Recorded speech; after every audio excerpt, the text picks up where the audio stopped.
Assalamualaikum warahmatullahi wabarakatuh.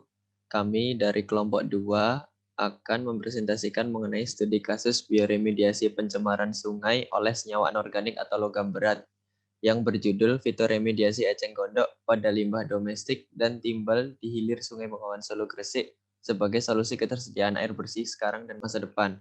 Sebelum memasuki materi, izinkan kami memperkenalkan kelompok kami. Yang pertama ada saya sendiri, Rizal Sumbudesiwi, NIM 29, Paramasihan NIM 31, Dinda Setia Kirana NIM 35, Narpati Kuncara dan Udara NIM 39, Muhammad Jamilus Sidki NIM 40, dan Umar Batistuta Nuraji NIM 41.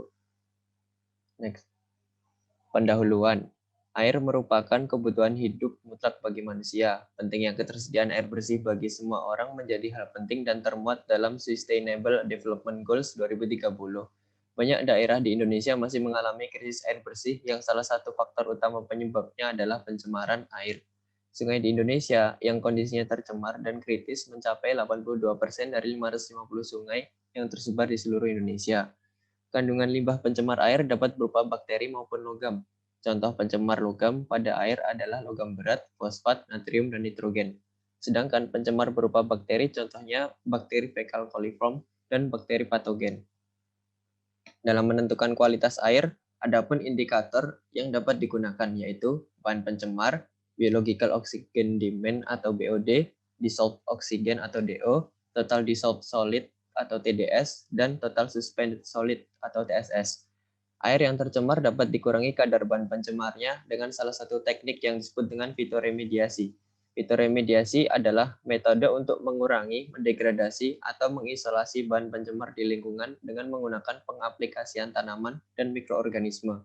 Adanya penggunaan tanaman menjadikan teknik fitoremediasi lebih ramah lingkungan dan mampu menambah estetika serta murah dan mudah untuk diterapkan.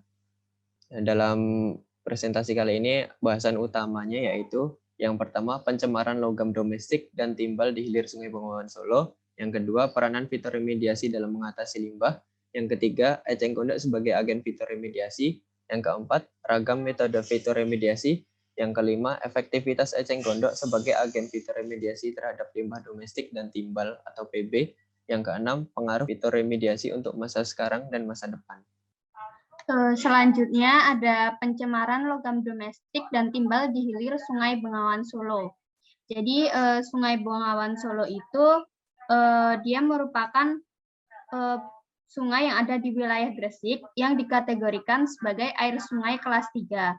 Nah, air sungai kelas 3 itu merupakan lokasi budidaya perikanan dan juga tanaman.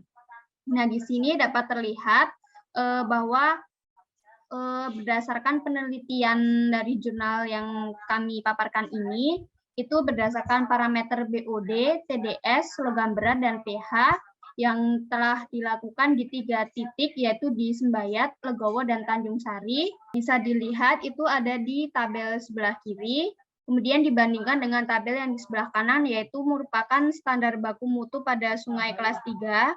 Nah, berdasarkan kedua tabel itu, maka dapat kita simpulkan bahwa kualitas air itu sudah tercemar dengan kadar BOD, TDS, dan logam berat yang melebihi nilai baku mutu standar.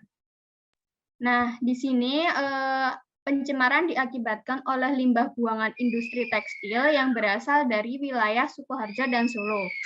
Nah, di sini dapat terlihat bahwa air sungai itu dia terlihat keruh. Nah, itu diakibatkan limbah dari pabrik tekstil yang ada di Sukoharjo dan juga Solo.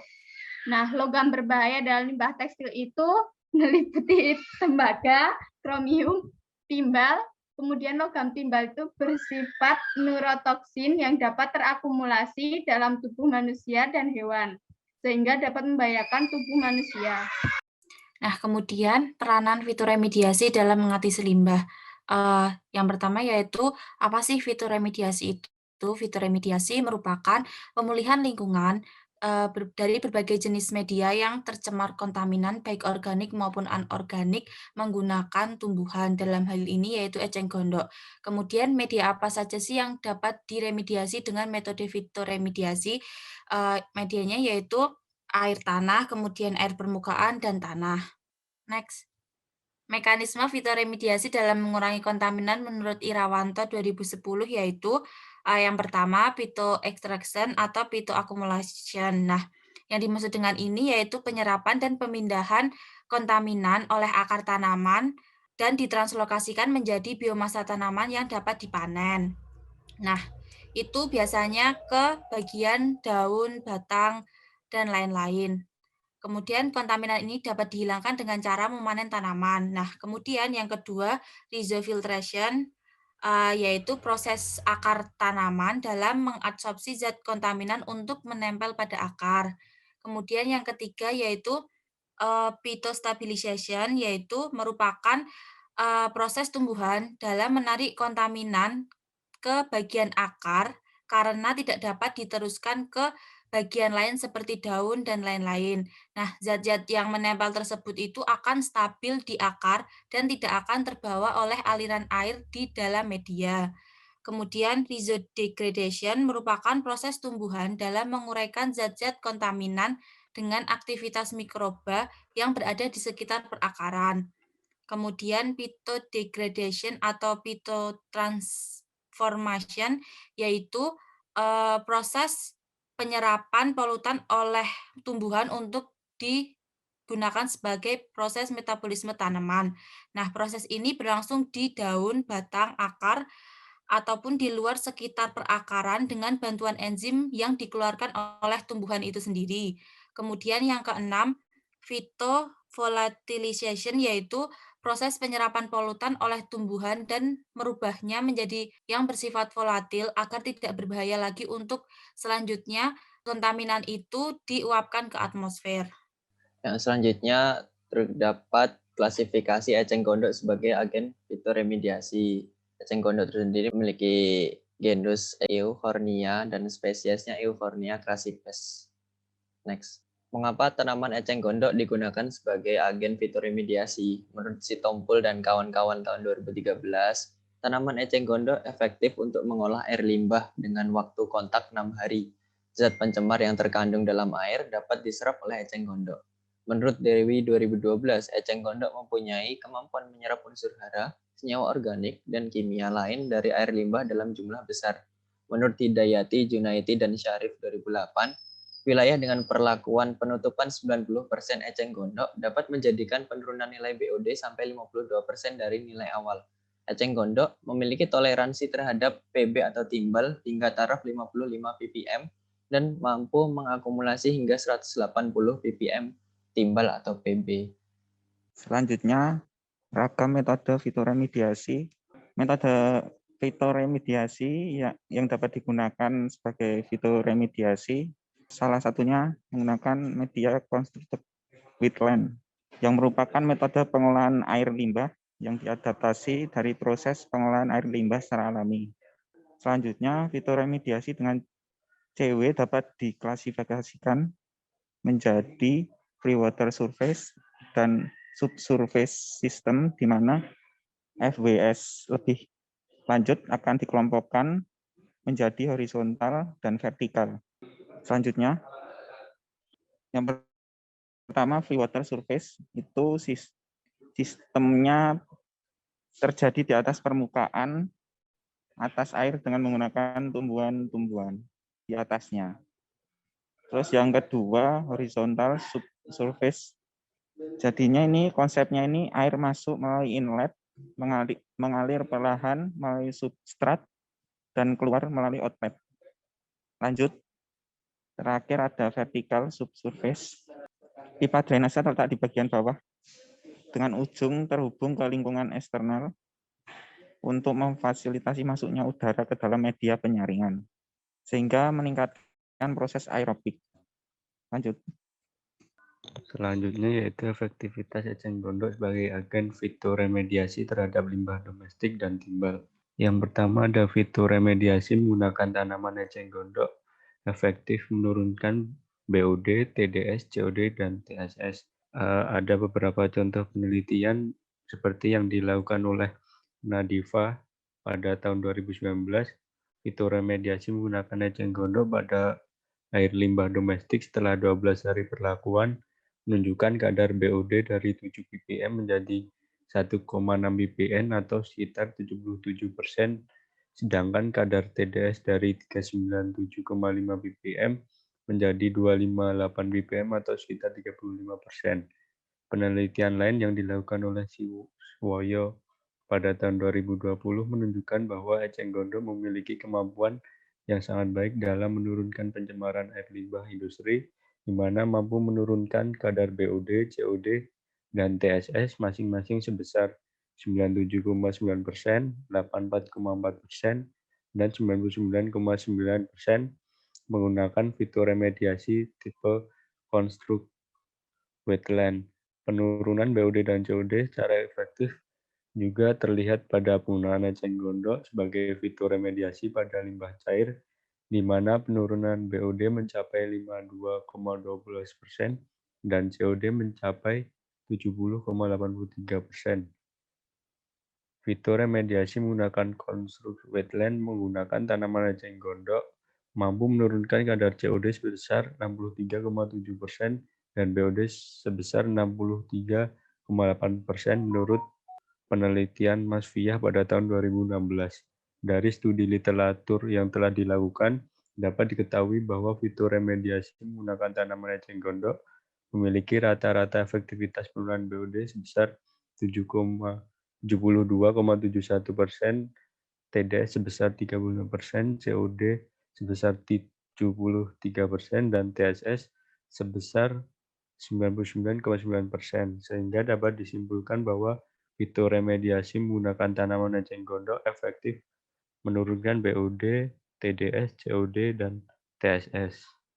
Selanjutnya itu fitoremediasi menggunakan tanaman eceng gondok efektif menurunkan kandungan timbal dalam air limbah.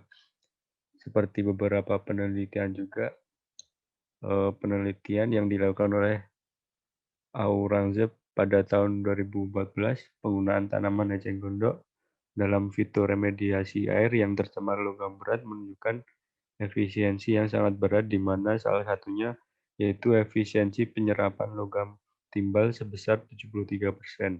Penggunaan eceng gondok dengan menggunakan upflow reaktor menunjukkan bahwa logam berat terakumulasi pada akar eceng gondok dan efisiensi eceng gondok dalam menyerap logam berat timbal mencapai 98%. Lalu penelitian penyerapan logam berat dari air limbah menggunakan tanaman eceng gondok yang dilakukan oleh Lee dan kawan-kawan pada 2015 menunjukkan bahwa laju penghilangan logam timbal dalam air oleh tanaman eceng gondok sebesar 98,33%. Dari studi literatur yang dilakukan dapat diketahui bahwa fitoremediasi menggunakan tanaman eceng gondok memiliki rata-rata efisiensi penurunan logam berat timbal sebesar 88,18%. Dengan demikian, bahwa fitoremediasi menggunakan tanaman eceng gondok efektif menurunkan kandungan Pb dalam air limbah. Selanjutnya, fitoremediasi dengan eceng gondok mampu menyesuaikan pH, baik menaikkan atau menurunkan pH air. Kualitas air hasil fitoremediasi menggunakan eceng gondok juga didukung dengan nilai pH yang sesuai dengan Peraturan Pemerintah Republik Indonesia Nomor 82 Tahun 2001 tentang pengelolaan kualitas air dan pengendalian pencemaran air, yaitu berkisar 6-9. Seperti penelitian yang dilakukan oleh Ningrum, Gofar, dan Hairudin pada tahun 2020 menunjukkan bahwa air hasil fitoremediasi menggunakan eceng gondok memiliki nilai pH sekitar 6,1 sampai 8,4. Fitoremediasi menggunakan eceng gondok menunjukkan bahwa setelah perlakuan selama 12 hari menunjukkan penurunan pH dari 8 menjadi 7 yang menunjukkan bahwa air hasil fitoremediasi menggunakan eceng gondok memiliki pH yang sesuai untuk dikonsumsi. Penelitian lain yang dilakukan oleh Widyawati dan Fitri Hidayati pada 2019 menunjukkan peningkatan pH limbah domestik hasil fitoremediasi menggunakan eceng gondok, yaitu 4,21 menjadi 7,34. Dari hasil penelitian yang diperoleh dari beberapa literatur menunjukkan bahwa fitoremediasi dengan eceng gondok mampu menyesuaikan pH, baik menaikkan atau menurunkan pH air menjadi berkisar 6-9 sesuai dengan Peraturan Pemerintah Republik Indonesia Nomor 82 Tahun 2001 tentang pengelolaan kualitas air dan pengendalian pencemaran air. Air merupakan kebutuhan mutlak bagi semua makhluk hidup. Kehidupan berjalan dengan adanya ketersediaan air. Saat ini, kebutuhan dan konsumsi air bersih terus meningkat seiring dengan bertambahnya jumlah populasi manusia. Hal ini membutuhkan kebutuhan untuk mengelola kualitas air dengan mempertahankan tingkat aman untuk air sehingga bisa digunakan dalam kehidupan sehari-hari.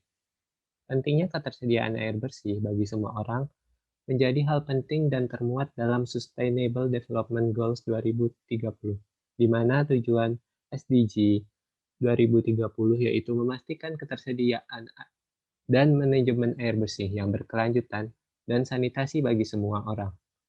Air sangat penting dalam kehidupan semua makhluk hidup. Bagi manusia pun ketersediaan air sangat diperlukan dalam berbagai aspek kehidupan. Teknologi fitoremediasi dengan model constructed wetland ini memberikan dampak positif terkait dengan ketersediaan air bersih. Kesimpulan. 1. Fitoremediasi adalah upaya penggunaan tumbuhan dan bagian-bagiannya untuk dekontaminasi limbah dan masalah-masalah pencemaran lingkungan. Kedua, tanaman eceng gondok Eichhornia crassipes dapat digunakan sebagai tumbuhan dalam teknologi fitoremediasi karena memiliki kemampuan untuk menyerap kontaminan. Ketiga, berdasarkan kajian literasi, fitoremediasi menggunakan tanaman eceng gondok efektif untuk mereduksi limbah domestik dan PB. Selain itu, dapat menurunkan kadar BOD, TDS, COD, TSS, kandungan PB dalam air limbah. Serta mampu menyesuaikan pH baik menaikkan ataupun menurunkan pH air menjadi sekitar 6-9. Yang terakhir, teknologi fitoremediasi menggunakan tanaman eceng gondok Eichhornia crassipes berdampak positif terhadap kehidupan baik di masa sekarang dan masa mendatang karena mampu membantu mencapai ketersediaan dan manajemen air bersih yang berkelanjutan dan sanitasi bagi semua orang. Sekian dari kelompok kami. Kurang lebihnya mohon maaf. Wassalamualaikum warahmatullahi wabarakatuh. Jika ada pertanyaan, dapat disampaikan.